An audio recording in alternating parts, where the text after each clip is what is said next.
Paz do Senhor, irmãos, glória a Deus por mais uma vez estarmos aqui na presença do Senhor, para termos a oportunidade, de aprender um pouco mais da sua palavra, aprender um pouco mais do que ele deixou para nós. Quero agradecer, pelo apoio que o pastor Valdemiro tem nos dado nesse projeto, nesse ministério, e também agradeço a Deus por mais uma vez a minha esposa, a irmã Raquel, poder participar com a gente de mais uma aula ministrando comigo esta lição. Amém. Paz do Senhor, irmãos. Agradeço a Deus por mais essa oportunidade e que seja uma bênção em nossas vidas esse estudo. Amém. Glória a Deus. Irmãos, antes de iniciarmos, vamos fazer uma oração. Senhor Deus, amado Pai, te louvamos, ó Deus, por mais essa oportunidade que o Senhor nos concede, ó Deus. Uma oportunidade de aprendermos mais de Ti, aprendermos mais da Tua palavra, aprendermos mais do Seu Evangelho, Pai. Capacita-nos, ó Deus, por meio do Teu Espírito, a aprender, ó Senhor Deus, que sejamos conduzidos, ó Deus, pelo Senhor, para que tudo seja feito para a honra e glória do Teu nome. Pai. Edifica a Tua igreja por meio da Tua palavra, Deus. No nome santo de Jesus que oramos e agradecemos. Amém. Glória a Deus, irmãos. Hoje já estamos na lição 10, além dessa vamos ter somente mais 3 lições, findando-se então o segundo trimestre de 2020. Nós já aprendemos que essa carta aos Efésios ela foi escrita pelo apóstolo Paulo quando ele ainda estava preso em Roma. Ele escreveu essa carta por volta de 60 a 62 depois de Cristo. Vimos que fomos escolhidos pelo Senhor, eleitos pelo Senhor por meio da sua presciência, pelo seu pré-conhecimento, e que fomos chamados para sermos santos e irrepreensíveis dele. Aprendemos também, irmãos, que o muro que separava antes os judeus e os gentios foi derramado por meio de Cristo, onde aquela distinção que havia entre os dois povos já não existe mais. Em Cristo formamos uma unidade, um só povo, que é a igreja do Senhor. E com isso somos uma nova criatura. Não andamos mais conforme andávamos, andamos agora em Cristo, em novidade de vida. Vimos também que fomos edificados no fundamento dos apóstolos e dos profetas e que Cristo é o principal, é a pedra de esquina, é o que fundamenta tudo que nós crescemos e que nós cremos. E na última aula vimos que o mistério que foi revelado a Paulo, esse mistério é a igreja do Senhor Jesus, que é por meio da igreja que a multiforme sabedoria de Deus é propagada, por meio da igreja que Deus se faz conhecido, é por meio da igreja que Cristo se faz anunciado entre o mundo, entre os não cristãos. E hoje nós vamos estudar sobre a intercessão pelos Efésios que Paulo faz. Quando ele está escrevendo a sua carta, ele ora aos Efésios, ele intercede aos Efésios. Nosso textual está lá em Efésios 3, versículos 14 e 15, que diz o seguinte: por causa disso, me ponho de joelhos perante o Pai de nosso Senhor Jesus Cristo, do qual toda a família, nos céus e na terra, toma um nome. Glória a Deus. Quando Paulo fala por causa disso, ele está retomando a ideia que tem lá no versículo 3, no capítulo 3, versículo 1, no qual ele fala, por causa, por esta razão eu, Paulo, ele está voltando ao princípio deste capítulo. Até então que ele vai passar para explicar a vocação dos gentios, ele vai falar sobre o apostolado dele, para depois então voltar nesta oração. Então aqui ele também retoma a oração que estudamos lá em Efésios capítulo 1, os versículos 15 a 23. Vamos reler, irmãos, esses versículos para a gente relembrar.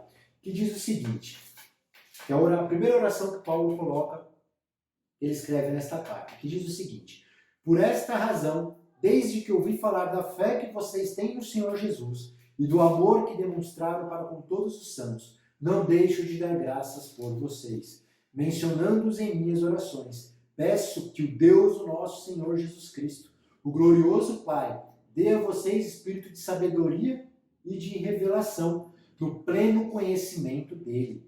Oro também para que todos os olhos do coração de vocês sejam iluminados, a fim de que vocês conheçam a esperança para a qual ele os chamou, as riquezas da gloriosa herança dele nos santos, a incomparável grandeza do seu poder para conosco, os que cremos, conforme a atuação da sua poderosa força. Este poder ele exerceu em Cristo, ressuscitando dos mortos, fazendo-o assentar-se à sua direita, nas regiões celestiais, muito acima de todo governo e autoridade, poder e domínio e de todo nome que se possa mencionar, não apenas nesta era, mas também na que há de vir. Deus colocou todas as coisas debaixo de seus pés e o designou cabeça de todas as coisas para a igreja, que é o seu corpo, a plenitude daquele que enche todas as coisas em toda e qualquer circunstância. Glória a Deus. Então essa é a primeira oração que Paulo faz nessa carta aos Efésios, e esta é uma oração em que ele pede que Deus dê um esclarecimento, um entendimento ao crente. Né? Em contrapartida, nós vamos ver mais à frente, que agora, no capítulo 3, Paulo ele passa a pedir a Deus uma capacitação do crente, não somente um entendimento, mas nos capacitar, né, para a obra que o Senhor tem. A verdade prática vai nos dizer o seguinte: devemos interceder pelos eleitos de Cristo, para que eles sejam fortalecidos de poder, vivam em comunhão e exercitem o amor de Deus. Paulo, na verdade prática, ela nos diz que nós temos que interceder pelos nossos irmãos. Nas Escrituras existem vários exemplos sobre intercessão. Vamos ler alguns. Vamos ler Números 21. Números 21, versículo 7.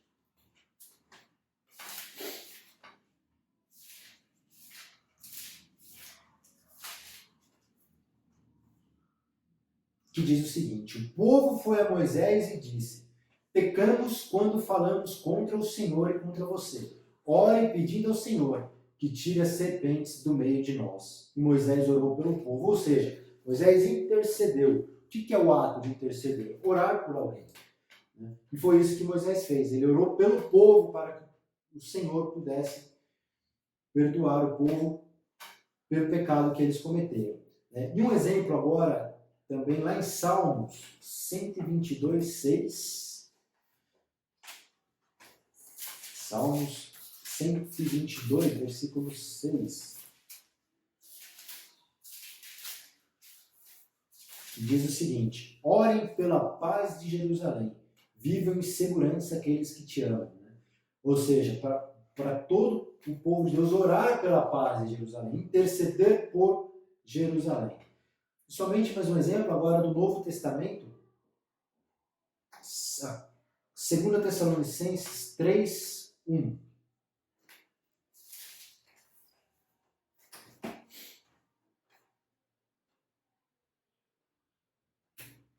Que diz o seguinte: Paulo escreveu também essa carta à igreja de Tessalonicenses. Ele diz o seguinte: finalmente, irmãos, orem por nós, para que a palavra do Senhor se propague rapidamente e receba a honra merecida, como aconteceu entre vocês. Ou seja, Paulo também pede para que a igreja interceda por ele.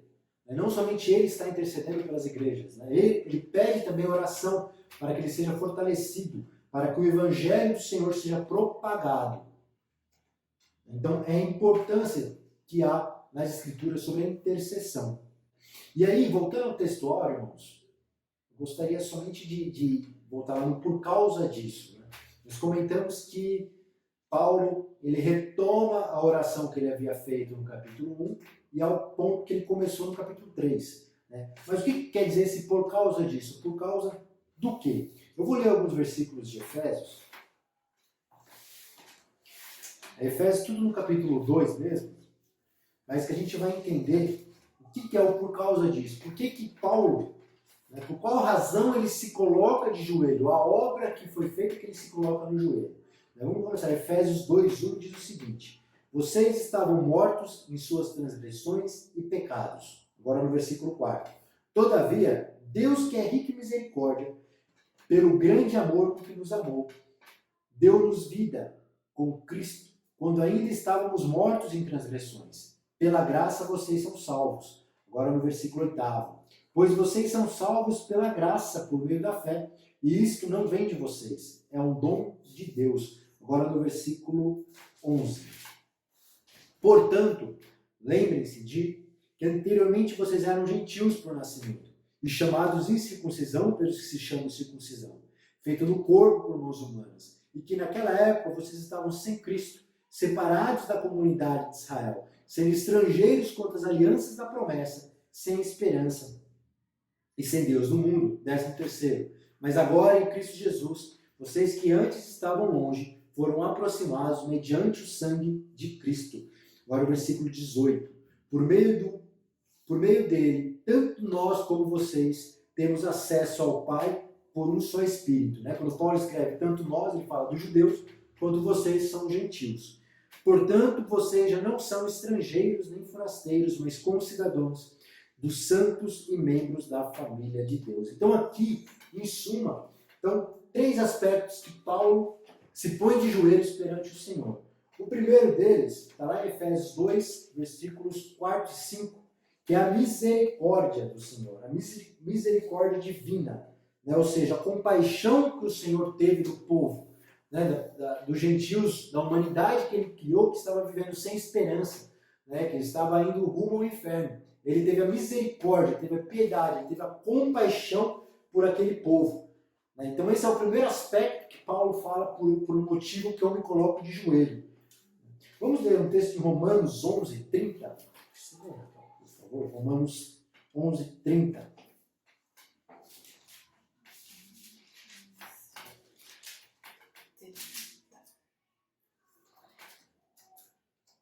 Diz assim: porque assim como vós também antigamente fostes desobedientes a Deus, mas agora alcançastes misericórdia pela desobediência deles.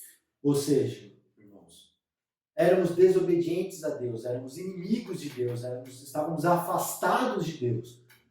E mesmo assim ele teve a misericórdia de enviar o seu filho para morrer por nós na cruz. Então a misericórdia, uma das razões que levou Paulo a se pôr de joelho. O segundo aspecto está lá em Efésios 2,8, que diz o seguinte: pois vocês são salvos pela graça, por meio da fé, e isto não vem de vocês, é um dom de Deus. Ou seja, pela graça do Senhor, a graça salvadora que se estendeu aos gentios, um presente imerecido, que nós não merecíamos, nós ainda estávamos em pecado, nós ainda estávamos indo longe dos caminhos do Senhor, nós estávamos militando contra o Senhor, nós éramos inimigos deles, não fazíamos parte, vivíamos sem esperança no mundo.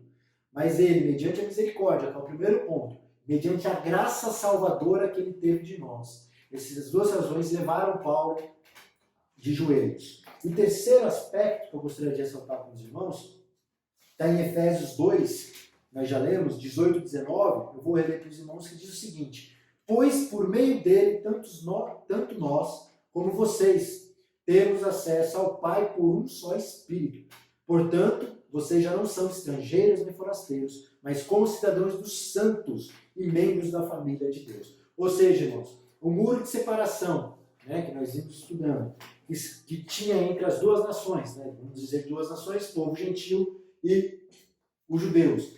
Esse muro ele foi desfeito, foi derrubado por meio do sangue de Cristo da cruz do Calvário. E formou um só povo, que é a igreja do nosso Senhor Jesus Cristo. Então os privilégios antes, que eram somente ao povo judeu, que era acesso ao Pai, foi estendido por meio de Cristo a todos os povos, para todas as nações. Eu gostaria de ler também lá em Romanos 11, 13 e 17. O Marcão vai ler para a gente. Romanos 11, 13 e 17.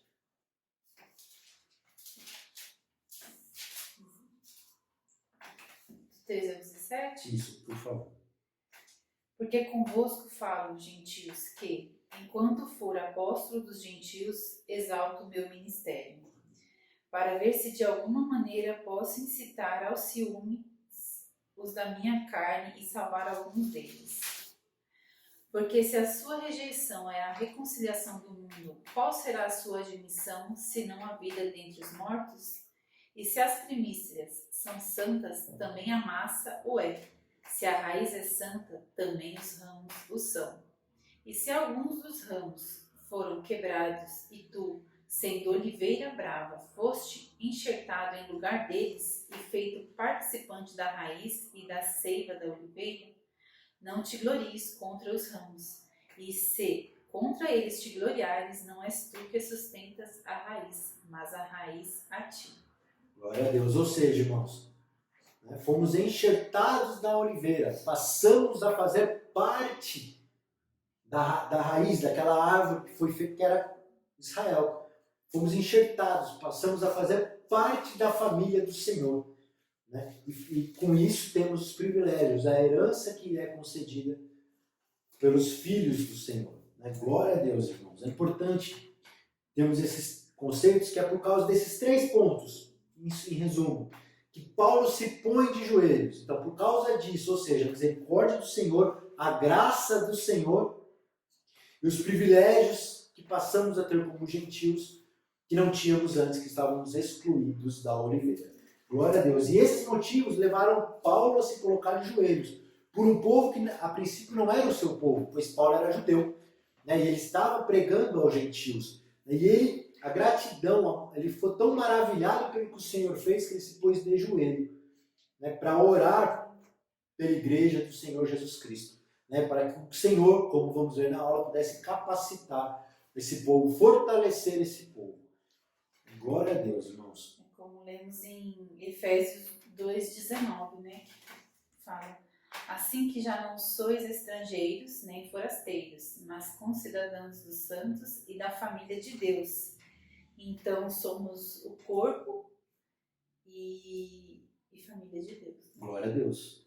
E nós temos que meditar dia e noite, irmãos, nisso, pois tem que ser motivo de alegria e gratidão. E isso tem que reformular a nossa vida. Nós precisamos andar em novidade de vida, né? Pois o preço pago foi alto demais, né? Foi o sangue do Senhor. A nossa leitura bíblica em classe, ela se encontra no livro de Efésios, no capítulo 3, versículos do 14 a 21. E a irmã Raquel vai fazer a leitura desses versículos para a gente. Por causa disso, me ponho de joelhos perante o Pai de nosso Senhor Jesus Cristo, do qual toda a família nos céus e na terra toma o nome, para que, segundo as riquezas da sua glória, vos conceda que sejais corroborados com poder pelo seu Espírito no homem interior, para que Cristo habite pela fé no vosso coração, a fim de, estando arraigados e fundados em amor, poderdes perfeitamente compreender com todos os santos qual seja a largura e o comprimento, e a altura e a profundidade, e conhecer o amor de Cristo, que excede todo entendimento, para que sejais cheios de toda a plenitude de Deus. Ora, aquele que é poderoso para fazer tudo, muito mais abundantemente, além daquilo que pedimos ou pensamos, segundo o poder que em nós opera. A esse glória na Igreja, por Jesus Cristo, em todas as gerações, para todos sempre. Amém. Glória a Deus. Irmãos, é importante lembrar que quando Paulo escreveu a carta aos Efésios, quando ele fez essa oração a esta igreja, ele estava preso, ele estava encarcerado, né? E o pastor Lloyd Jones, ele escreve no seu livro As Insondáveis Riquezas de Cristo, né, que eu vou fazer a leitura só dessa citação, que demonstra onde Paulo estava, o que ele estava passando naquele momento, né?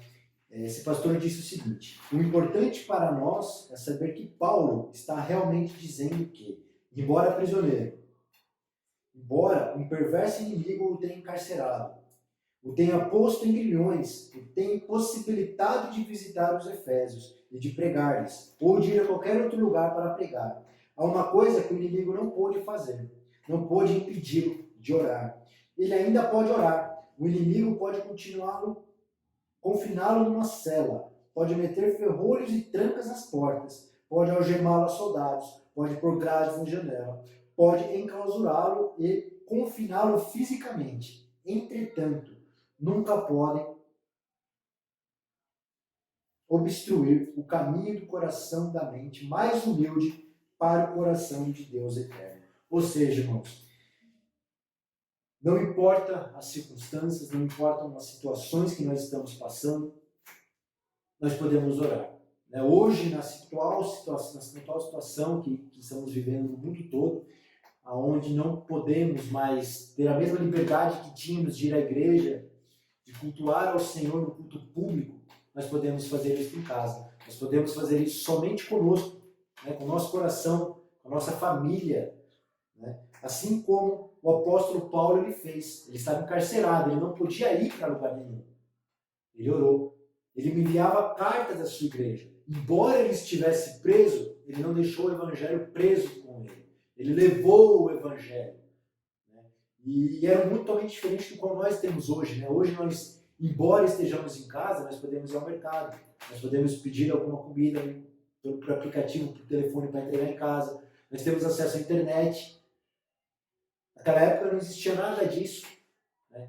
E mesmo assim, Paulo se pôs de joelho para orar por um povo e pedir para que Deus fortalecesse aquele povo. Ele podia orar pedindo para que Deus o livrasse daquela situação, né? Para que as acusações contra ele fossem dadas por terra. Ele poderia orar isso a Deus, mas não. Ele intercedeu por outras igrejas, por outros povos. Irmãos, isso tem que falar conosco, servir de exemplo na nossa vida. Né? Na minha vida, na vida da irmã Raquel, né? Na vida de todos nós. E Paulo estava preso, mas o evangelho não estava preso com ele. Ele orava ao Senhor, ele tinha comunhão com o Senhor, apesar da situação. Glória a Deus, irmãos. É como a gente leu, né, em Efésios 2,19. Somos família de Deus. Embora toda essa situação, cada um no seu lar, sem podermos estar juntos congregando, continuamos com a nossa comunhão espiritual. Somos uma família e estamos ligados espiritualmente. Assim como Paulo estava preso, né, intercedendo pela igreja, assim somos nós também. Nos nossos lares podemos interceder, continuar intercedendo pela igreja, pelos irmãos e os irmãos por nós também. Né? Sim, com certeza. E nós temos, né, irmãos, de orar por nós mesmos, mas interceder pela nossa família, pelos amigos, por aqueles que não conhecem a Cristo, pela igreja, pelo ministério, pelos governos, né, pelas nações, né, e para que o evangelho seja propagado, para que vidas venham a ser transformadas em Cristo. Nós temos como crentes em Cristo Jesus, como portadores do evangelho do Senhor, porque conforme já estudamos, ele poderia ter escolhido anjos para proclamar o evangelho dele, mas não, ele escolheu os homens. Ele deu essa bênção que tanto alegrava o apóstolo Paulo aos homens. Homens comuns, homens humildes, homens que pecam, que caem, né, e que aprendem, mas homens que buscam a santificação do Senhor. Né? Pois sem sermos santos não veremos ao Senhor. Né? Sem santidade a gente não vai ter acesso, nós não entraremos no reino dos céus, conforme diz a carta aos Hebreus. O objetivo desta aula, irmãos, é aprender a eficácia da oração no fortalecimento, restauração e crescimento espiritual da igreja de Cristo. Refletir acerca dos propósitos da oração do apóstolo Paulo no poder do Espírito. Destacar a necessidade de a igreja estar arraigada, ou seja, fortalecida e fundada no amor de Deus. Conscientizar de que Deus é capaz de fazer muito além do que pedimos. Né? Que Deus é poderoso para isso, irmãos. Glória a Deus. A introdução da nossa aula diz o seguinte, que após revelar o mistério oculto e todas as suas dádivas, o apóstolo Paulo passa, então, a orar em favor da igreja de Cristo. Na intercessão paulina, aprendemos que Deus pode fazer tudo além do que pedimos, ou mesmo pensamos ou imaginamos, sendo Ele o único que é digno de ser glorificado. E vamos refletir sobre a oração intercessora do apóstolo, e esse é o tema dessa lição. Nós não somos dignos, irmãos, de nada. Não somos dignos da salvação que recebemos pela misericórdia e graça gratuitamente do Senhor. Não somos dignos de qualquer bênção que recebemos. Não somos dignos. Mas mesmo assim Deus nos concede. E é para a honra e glória dele, nunca para a honra e glória nossa, irmãos. O tópico número 1 da lição é corroborados com o poder do Espírito. O apóstolo inicia sua oração ao Senhor com um pedido duplo. O poder do Espírito no homem interior e a presença de Cristo nos corações dos crentes. É o primeiro tópico dessa lição, as riquezas da sua glória. O apóstolo Paulo apresenta em sua oração confiado nas riquezas de sua glória, a de Deus. O apóstolo já havia declarado que Deus é o Pai da glória, cheio de abundantes riquezas de sua graça, o que significa que ele é possuidor de todas as glórias e dispenseiro de ricas e ilimitadas bênçãos. Em razão disso, Paulo pede para que a igreja seja fortalecida com poder, que seja habitada por Cristo, que compreenda o amor divino e tenha pleno desenvolvimento espiritual. Ou seja, nesse texto que lemos hoje, versículo 14 até o 21, Paulo pede para quê? Para que a igreja seja fortalecida no poder do Senhor, que seja habitada por Cristo Jesus e que compreenda o amor divino e tenha o pleno desenvolvimento espiritual. Ou seja, a gente vê que na oração de Paulo, ele crê que o Senhor pode atender a sua oração. O Senhor ele é poderoso para atender a oração do justo. Glória a Deus, irmãos. É importante a gente ressaltar que as bênçãos, não que não possam ser, mas as bênçãos prometidas, elas não são bênçãos materiais. Conforme estudamos, se não me engano, na segunda ou terceira aula, são as bênçãos espirituais em Cristo, que estão em Efésios 1, versículo 3 ao 14. Eu vou fazer a leitura para os irmãos, para a gente só relembrar quais são essas bênçãos espirituais concedidas àquele que está em Cristo. O versículo 3 diz o seguinte, do capítulo 1 de Efésios: Bendito seja Deus e Pai de nosso Senhor Jesus Cristo, que nos abençoou com todas as bênçãos espirituais nas regiões celestiais em Cristo. Porque Deus nos escolheu nele antes da criação do mundo, para sermos santos e irrepreensíveis em sua presença. Em amor, nos predestinou para sermos adotados como filhos, por meio de Jesus Cristo, conforme o bom propósito da sua vontade, para louvor da sua gloriosa graça, a qual nos deu gratuitamente no amado. Nele temos a redenção, por meio do seu sangue e perdão dos pecados, de acordo com as riquezas da graça de Deus. Ou seja, irmãos, até o versículo 5, vimos qual foi a obra que o Senhor realizou. E a partir do 7, vemos a obra que Cristo realizou, o qual Ele derramou sobre nós toda a sabedoria e entendimento, e nos revelou o mistério da sua vontade, de acordo com o seu bom propósito que Ele estabeleceu em Cristo. Isto é, de fazer convergir em Cristo todas as coisas, celestiais ou terrenas, na dispensação da plenitude dos tempos. Nele, ou seja, em Cristo, fomos também escolhidos, tendo sido predestinados conforme o plano daquele que faz todas as coisas, segundo o propósito da sua vontade, a fim de que nós, os que primeiro esperamos em Cristo, sejamos para louvor da sua glória.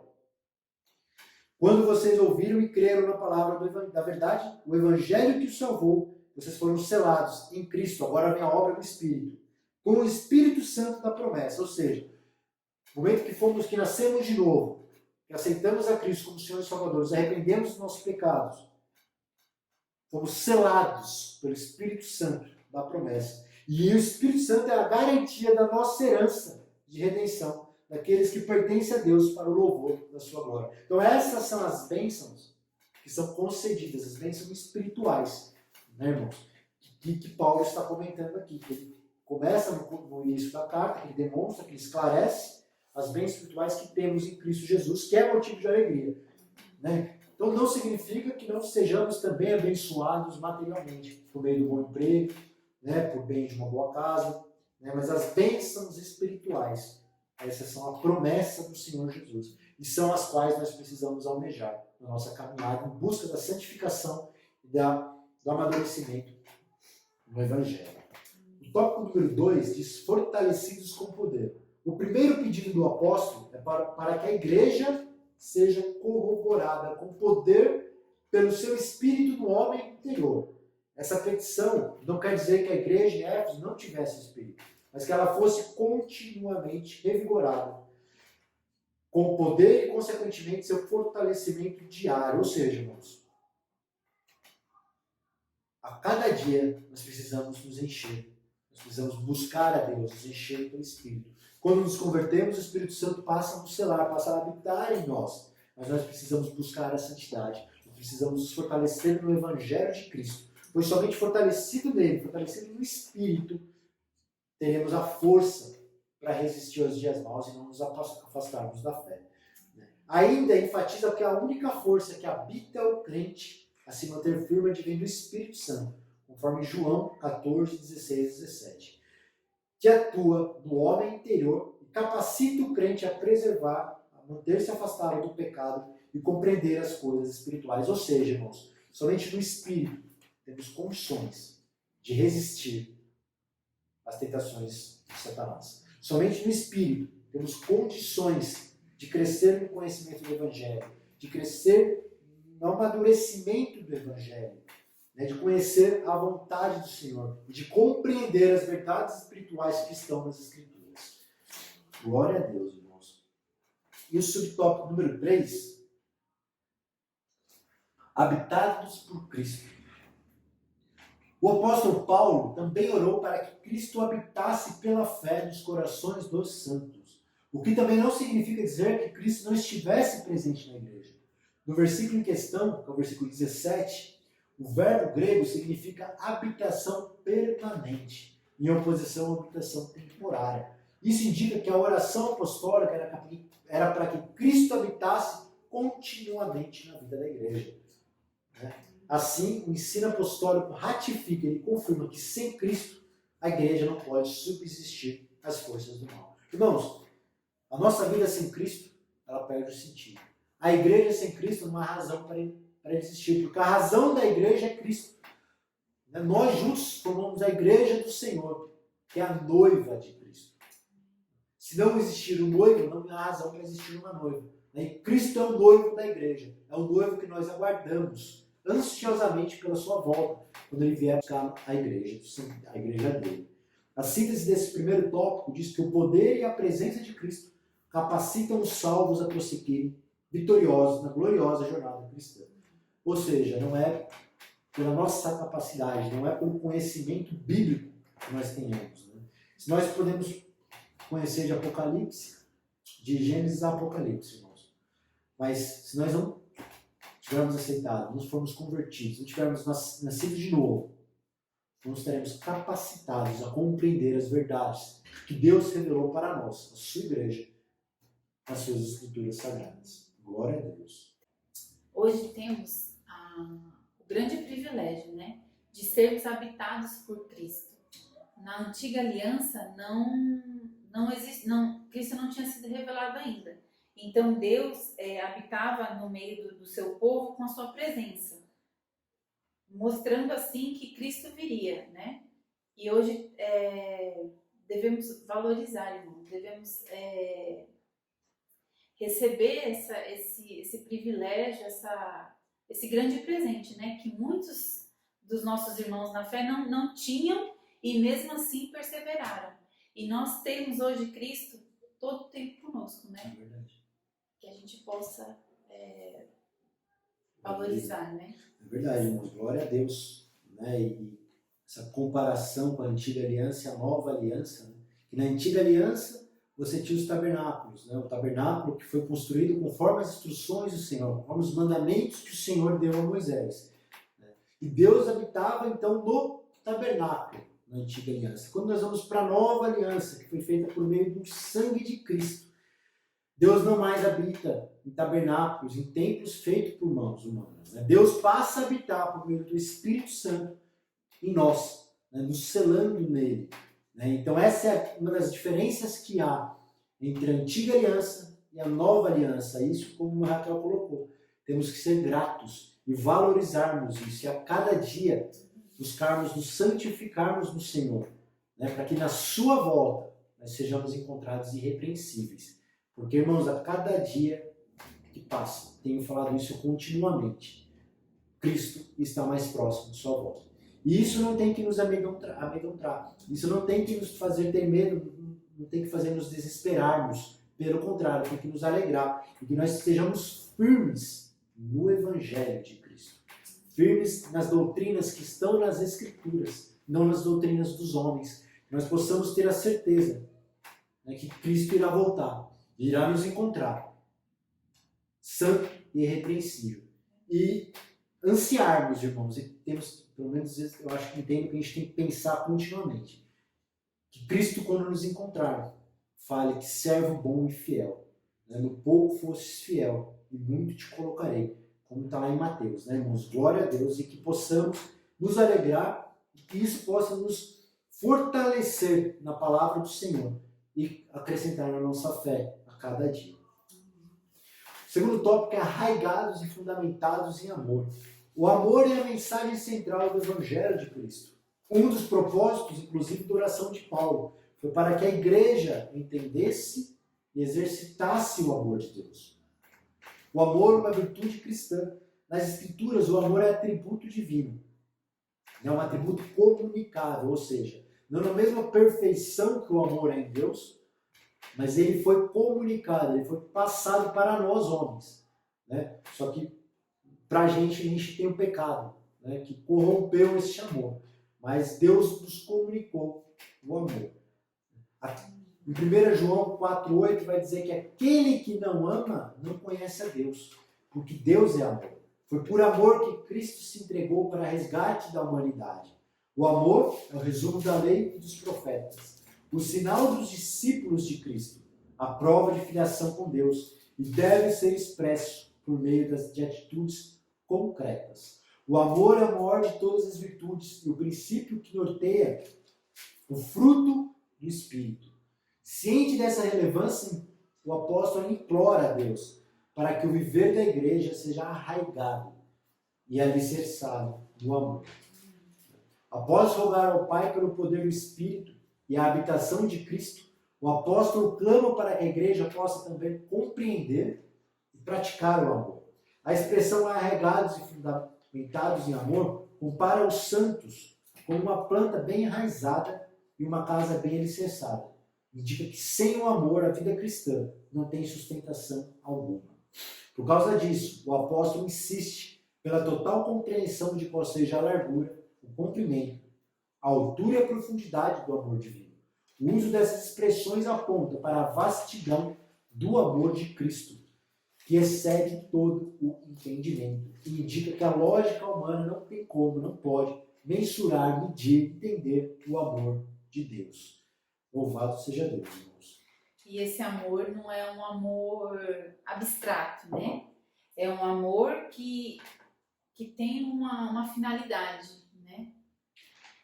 É um amor com responsabilidade, né? Esse amor que o Senhor tem por nós traz responsabilidade. Temos que andar nos teus caminhos, porque se nos desviarmos, Ele fará justiça. Assim como Ele colocou todo o peso dos nossos pecados em Cristo naquela cruz. Se nós nos desviarmos dele, nosso destino será diferente. Apesar do seu grande amor. Então temos que estar cientes de que esse amor não é um amor cego, mas um amor que nos traz responsabilidade pelas nossas ações, pelo nosso amadurecimento e a nossa busca pela santidade. A intensidade do amor de Cristo. Consciente de que somente o Espírito pode fazer entender e experimentar a grandeza do amor de Deus, Paulo pede para que os crentes conheçam a intensidade do amor de Cristo. A ênfase recai em que Cristo nos amou e ainda nos ama, e que por isso devemos amar uns aos outros. O apóstolo sabe que o esforço humano não pode atingir essa meta. Assim ele acrescenta esse pedido à oração para que os crentes sejam cheios de toda a plenitude de Deus. Irmãos? Então, assim como Deus nos amou, nós precisamos amar o nosso próximo. Nós precisamos amar pelo objetivo comum, inclusive, que todos temos, que é de servir a Cristo. Fazendo um paralelo, assim como o Senhor nos perdoou, assim como Deus perdoou os nossos pecados, que muito ofendiam a Deus, nós também precisamos perdoar aqueles que nos ofendem. Está, inclusive, na oração do Pai Nosso que Jesus nos ensina. A síntese desse segundo tópico diz que, neste ponto, Paulo enfatiza a necessidade da total compreensão, do total entendimento do amor de Deus e o crescimento espiritual dos crentes até alcançar a perfeição. Esse amor tem um objetivo, né? E como lemos, o amor é um atributo divino e uma das maiores virtudes. Então, é um amor com objetivo e com responsabilidade. Por quê? Porque se a gente for ver o significado de virtude, traz boa conduta, conformidade com aquilo que é correto, moralmente, eticamente. Então, não é um amor abstrato, tem responsabilidade, Sim. né? Não é o amor pelo amor. um amor com responsabilidade, como a que ela colocou. Irmãos, é um amor que, se andarmos fora dos seus caminhos, conforme falamos, tem a justiça de Deus. Né? Então não é um amor banalizado que temos hoje na nossa sociedade. Né? Se Deus é amor, então eu posso fazer o que eu quiser, que Ele irá me perdoar. Né, irmãos? Não é bem assim. O livro de Romanos nos ensina que não é assim. Deus nos ensina e demonstra que não é assim. Ele ama. Né? E tanto amou o mundo que Ele enviou o Filho dele, para que todo que nele crê não pereça, mas tenha vida eterna. Ou seja, Ele ama. Mas a condição para a salvação é Cristo Jesus, irmãos. É o sangue de Cristo. E a nossa conduta tem que mudar. Porque se nós aceitarmos ao Senhor e continuarmos andando nos caminhos que andávamos, estamos banalizando a graça, assim como o apóstolo Paulo escreve lá em Romanos. O terceiro tópico, que fala sobre a bênção de Deus, excede o pensamento humano. Em sua audaciosa intercessão em favor da igreja, o apóstolo ensina que Deus é capaz de fazer muito além do que pedimos, e que o eterno deve ser glorificado para sempre. Ou seja, irmãos, o que Paulo pede não é algo simples. Né? A sua oração ele não pediu algo pequeno. Né? Ele pede para que os crentes fossem iluminados, fortalecidos de poder, que vivessem em amor e fossem cheios do Espírito Santo até a plenitude. Né? E no término da oração a gente vê que ele não está constrangido com vergonha de tanta coisa que ele pediu ao Senhor. Pelo contrário, ele está confiante que o Senhor é poderoso para realizar aquele pedido de oração. Ao concluir a ousada oração de Paulo, ele lembra de que a magnitude do poder de Deus é capaz de fazer muito mais abundantemente além daquilo que pedimos ou pensamos. Isso indica que o que Deus pode fazer ultrapasse muito os nossos melhores anseios e desejos. Quer dizer que a mente humana é incapaz de alcançar a dimensão das bênçãos divinas. Nesse sentido, Paulo declara que as coisas que sequer subir ao coração do homem são as que Deus preparou para os que o amam. Essa instrução mostra que os pensamentos do Senhor são muito altos, mais altos do que os nossos. Vamos ler Isaías 55, 9.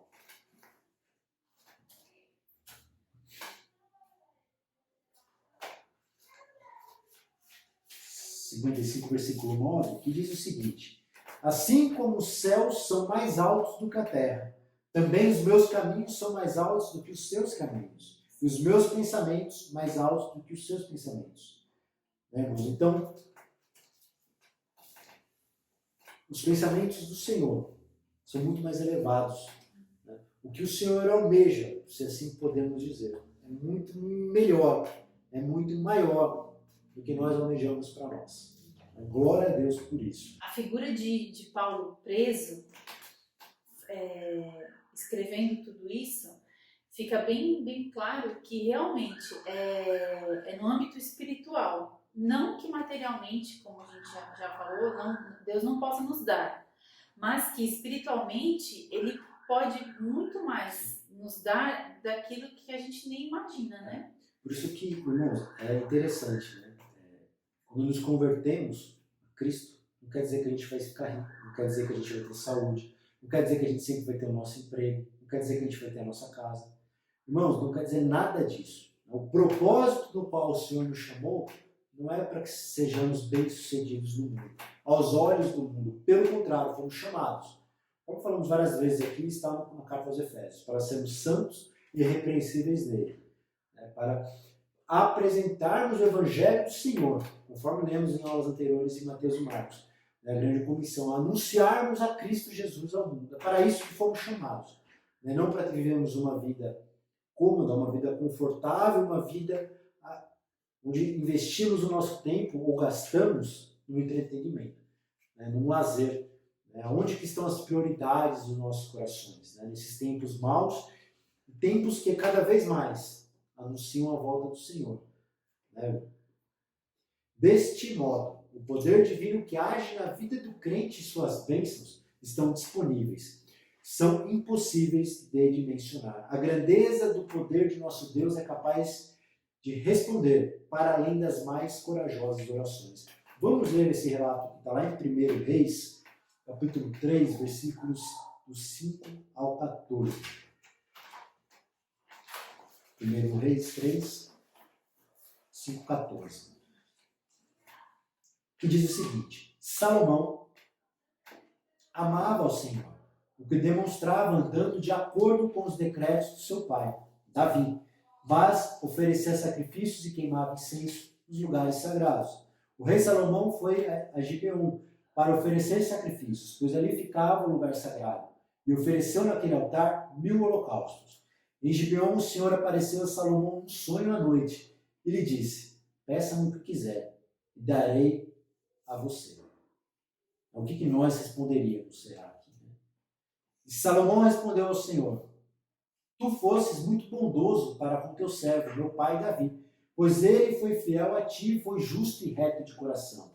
Tu mantiveste grande bondade para com ele e lhe deste um filho que hoje se assenta no seu trono. Agora, o Senhor, meu Deus, fizeste teu servo reinar no lugar de meu pai Davi. Mas eu não passo de um jovem, eu não sei o que fazer. Teu servo está aqui no meio do povo que escolheste, um povo tão grande que nem se pode contar. Dá, pois, ao teu servo um coração cheio de discernimento para governar o teu povo e capaz de distinguir entre o bem e o mal. Pois quem pode governar este teu grande povo?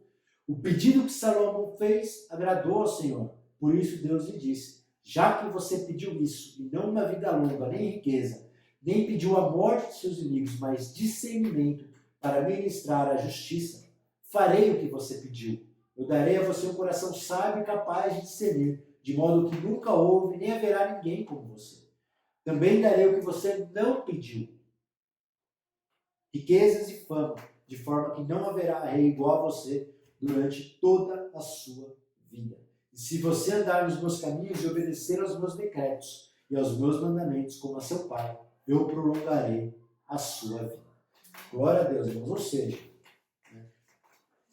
Salomão ele pediu algo que agradou a Deus, algo que vinha de encontro com o que as Escrituras ensinavam, algo que vinha de encontro com os decretos que seu pai Davi lhe ensinou, né? Enquanto ele ainda vivia e era rei.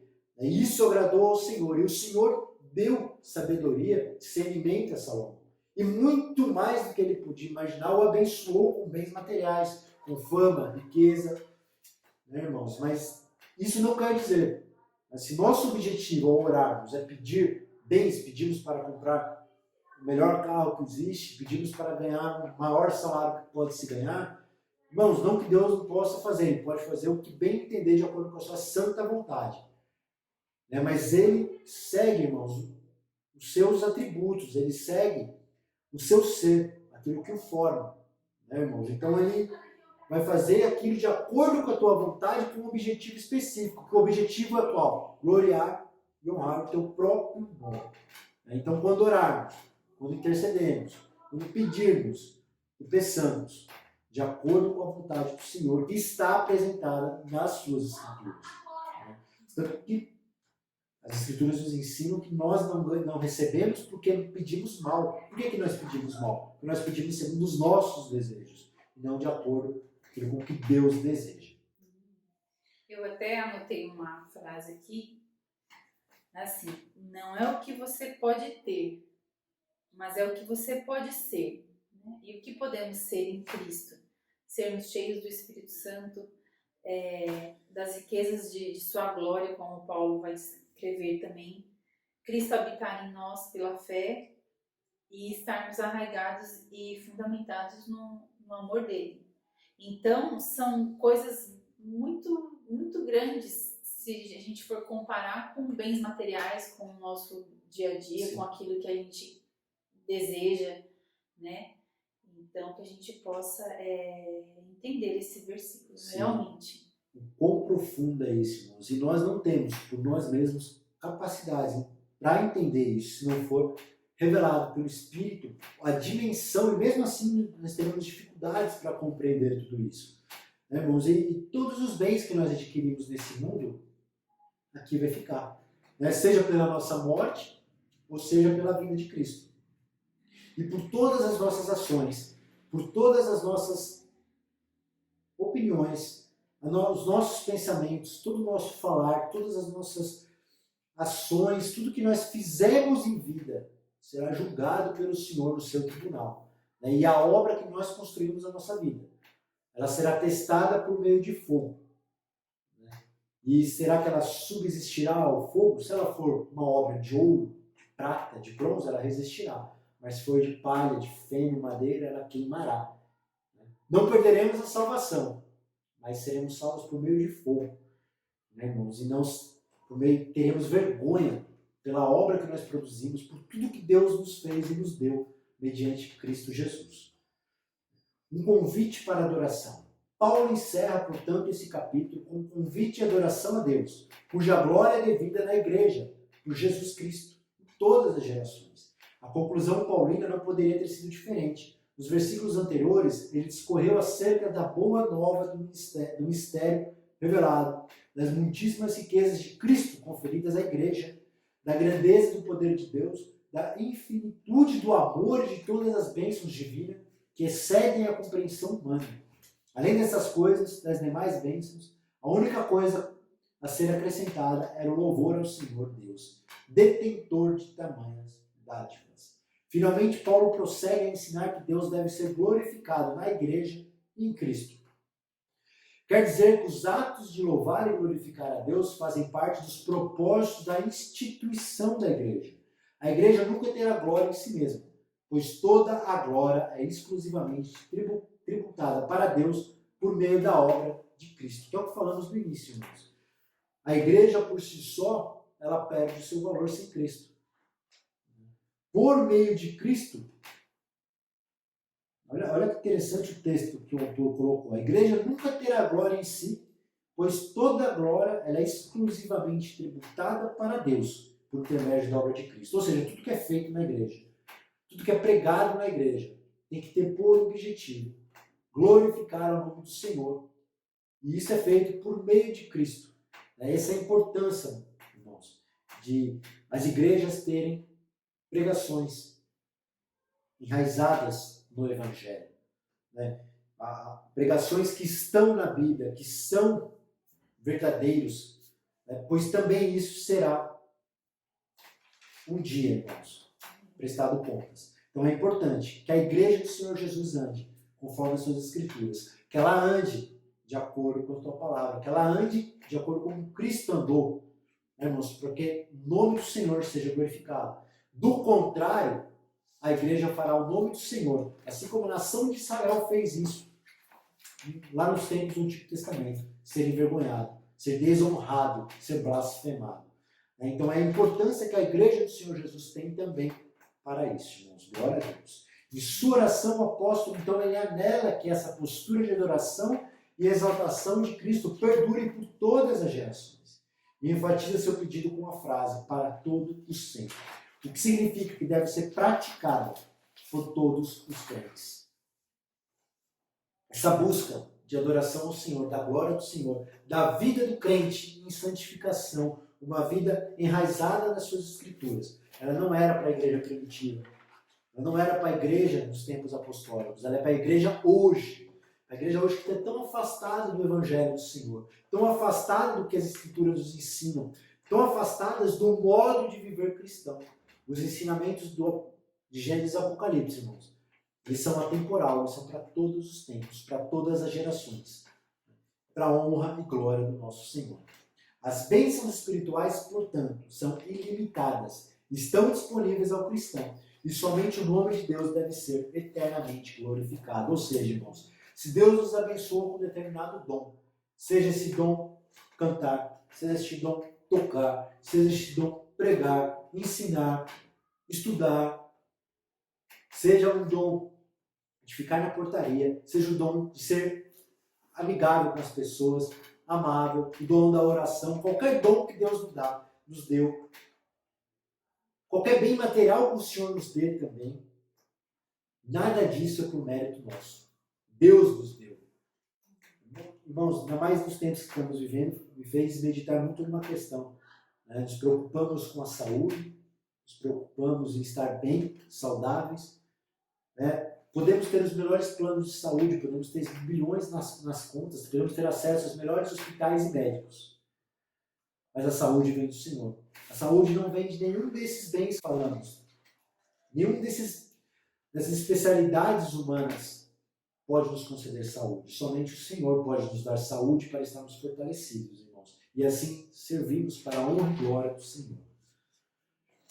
Né, irmãos? Então, nesta aula aprendemos sobre a importância de orarmos pelos outros. A exemplo do apóstolo Paulo, que orou pelo fortalecimento da igreja. Que a cada dia nós possamos orar pelo fortalecimento dos nossos familiares, amigos, pelo crescimento da igreja do Senhor Jesus Cristo, pela propagação do Evangelho e orarmos, irmãos, pela volta do Senhor Jesus, para que Ele venha e nos encontre santos e irrepreensíveis para a honra e glória dele. A conclusão da lição vai dizer o seguinte, que a ousada intercessão de Paulo anelava o fortalecimento da igreja. O apóstolo tinha ciência de que o perseverar do cristão dependia de 4 pilares básicos, os quais ele pediu em Deus na oração. O fortalecimento do poder, a presença plena de Cristo, o intenso exercício do amor de Deus e o contínuo crescimento espiritual até encontrar a perfeição. Durante esse processo, o povo de Deus deve glorificá-lo em todo o tempo. Glória a Deus, irmãos. Vou passar a palavra agora para Raquel para as considerações finais.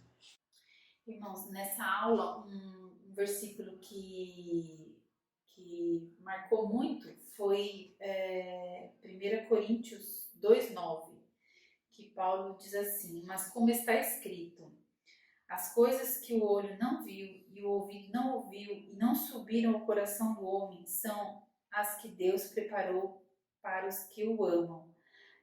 Muitas vezes a gente lê esse versículo como algo futuro, mas Paulo aqui, ele estava citando o profeta Isaías, como lemos em Isaías 64:4.